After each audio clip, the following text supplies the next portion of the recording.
रेखा मानो आज की समस्त नारी जगत के लिए वह सीख है कि मर्यादा की रेखा में यदि आप रहेंगी तो सुरक्षित रहेंगी।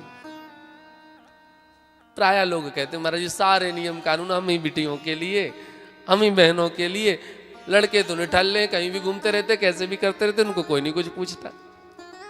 गुरुदेव बड़ी अच्छी बात कहते थे बेटा जब भी कभी बेटी ऐसा कहे तो बेटी से पूछना कभी लोहार की दुकान पर गए हो, और यही मकान बन रहा था कितनी सरिया आई है, बाबूजी तो व्यापार ही इसका करते हैं, कई ट्रक पड़ी रही रोड पर, कभी कोई पूछने आया कोई चिंता नहीं डाली रहने दो, परंतु एक हीरे की अंगूठी हो तो कहाँ रखी जाएगी?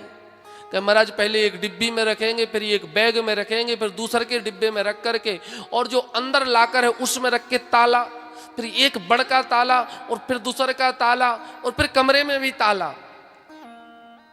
तो वह नहीं हो कि ये जो लोहा पड़ा है ये लड़के हैं, ये कहीं भी पड़े रहते हैं, इनको कोई नहीं पूछने वाला है, और तुम वो नायाब हीरा हो इसलिए तुम्हारी सुरक्षा रक्षा जरूरी है बेटा, इसलिए तुम पर इतना नियम कानून।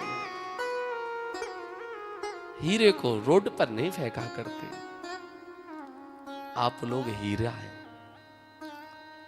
मर्यादा के वस्त्र पहनने से हमारा मान बढ़ता है, सम्मान बढ़ता है, अपमान नहीं होता है।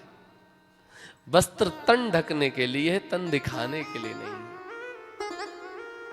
गरीबी में भी गरीब लोग सुई धागा से वस्त्र सिलते हैं जगह जगह कि हमारा तन ना दिख जाए। धन्य रे माया, धन्य रे जगत। आज तो फटी हुई जीन्स के भी जब महाराज कई गुना दाम है, क्यों? ये फटा है इसलिए। बचपन में हम लोगों का कुर्ता फट गया तो सिल करके जाते थे, और जहां सिला है उसको ऐसी जगह छिपाना है कि दिखे ना। बातें कहने में और सुनने में तो आसान सी लगती है, मगर कभी जीवन में इसको धारण करने का प्रयास करिए। अपने घर की बहन बेटियों को इस तरह के वस्त्र पहना, और इससे कुछ यदि मान गए तो जीवन में कभी परिस्थितियां विपरीत होंगी ही नहीं। कभी दरवाजे पर रावण रूपी साधु भेष में राक्षस आएंगे ही नहीं। आ भी गए तो वो रेखा जो बंधी है तो अब तक आपकी सुरक्षा रक्षा है, आप लांघी नहीं है तो आप सुरक्षित हैं, और लांघ दी तो महाराज आपकी सुरक्षा खतरे में पड़ गई।